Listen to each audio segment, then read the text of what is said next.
नमस्कार दोस्तों।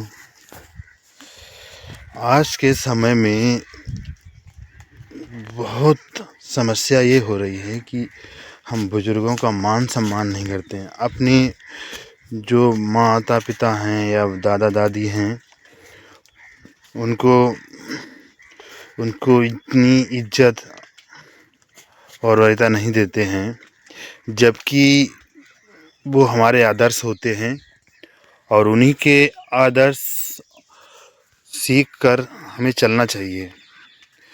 क्योंकि उनका जो दुनिया का अनुभव होता है वो हम लोगों से ज़्यादा होता है, क्योंकि जो हम देखने जा रहे हैं वो देख चुके होते हैं। वो अच्छी तरीके से जानते हैं दुनिया में क्या हो रहा है, किस तरीके से रहा जाता है, किस तरीके से दूसरे से व्यवहार किया जाता है। और उन चीज़ों को हम भूल जाते हैं। अक्सर हमने देखा है समाज में कि उनको ये समाज बहुत कम लोग हैं जो उतनी इज्जत वरीयता देते हैं। ऐसा नहीं होना चाहिए। ठीक है, अगर वो आपके हिसाब से अगर उतनी आपको आदर्शता नहीं दे पाते हैं या आपको अच्छे विचार नहीं दे सकते हैं तो कोई बात नहीं, लेकिन हमारे बुज़ुर्ग तो हैं, उनकी दुआएं वो हैं, वो हमें बहुत काम आती हैं।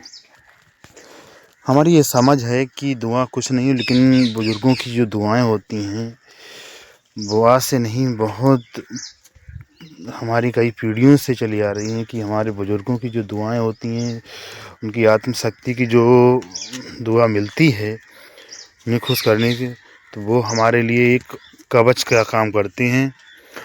और हमें अरे जो समाज में कुछ संस्कार होते हैं, जैसे कि बड़ों के पैर छूना है, उन्हें मान सम्मान देना है, उनकी बात का पालन करना है, उनके आदर्शों को मानना है, फिर हमें चाहे उनमें हानि हो या लाभ हो, वो उन्हें उसके बाद समझ में आए तो वही ये सही है, लेकिन हमें उनका थोड़ा मान सम्मान करना चाहिए और उनके आदर्शों को मानना चाहिए।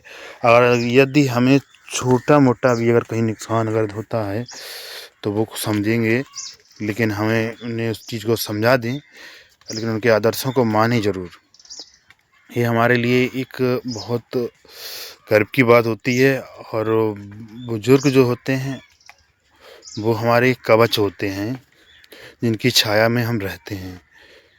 क्योंकि हमें तो उसका एहसास नहीं होता है, लेकिन बाहर से देखने में ये हम उन्हीं के नाम से जाने जाते हैं कि हाँ, ये उनके परिवार से हैं या उनका लड़का है। क्योंकि उनके आदर्शों को हम अगर ऊंचा ले जाते हैं तो वो बहुत खुश होते हैं। और उनके विचार, उनका दिल हम लोगों के लिए हर वक्त धड़कता है। वो कुछ हर बात कहकर नहीं, अगर वो उनका बस चले तो वो अपने कलेजा तक दे दें अपने बच्चों को, अपने परिवार को।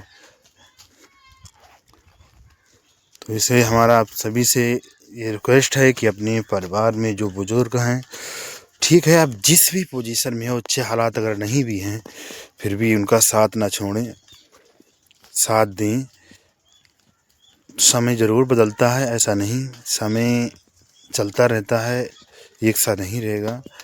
अगर आपको समस्या परिस्थिति हैं तो आप थोड़ा मेहनत ज़्यादा कर लें, ये करने की पोजीशन में हैं। हमारा आपसे यही रिक्वेस्ट है। थैंक यू दोस्तों। ये वीडियो बनाने का यही आदर्श है। हमने अक्सर देखा है कि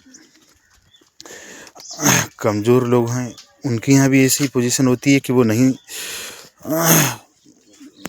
उनकी इज्जत वरीयता दे पाते हैं।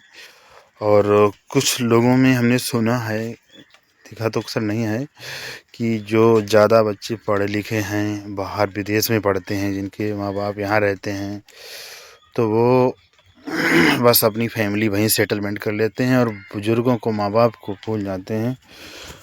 उन्हें इससे मतलब नहीं कि हाँ, हमारे उनका क्या है, हमें क्या करना चाहिए। अपने उसूल जो हैं, अपनी जिम्मेदारियाँ को छोड़ देते हैं, उन्हें इस चीज़ पर गौर नहीं करते हैं। उनकी उस वो आत्मा है, दुखित होती है क्या फ़ायदा है इसी ज़िंदगी का और ऐसे पैसे का जो हम अपने बुज़ुर्गों को थोड़ा सुकून और सहयोग, उनकी सेवा नहीं कर पाएँ। हमने सुना है ऐसे-ऐसे लोग हैं जो बाहर रहते हैं, अपने माँ-बाप के अंतिम समय में भी नहीं पहुँचते हैं। क्या फ़ायदा है इसी ज़िंदगी का? मेरे हिसाब से तो ऐसा नहीं है, सही है। अगर जिसके हिसाब से होगा वो उसके लिए होगा। अगर आपको मेरी बात सही लगी है तो दोस्तों कमेंट बॉक्स में हमें ज़रूर बताएं। थैंक यू दोस्तों।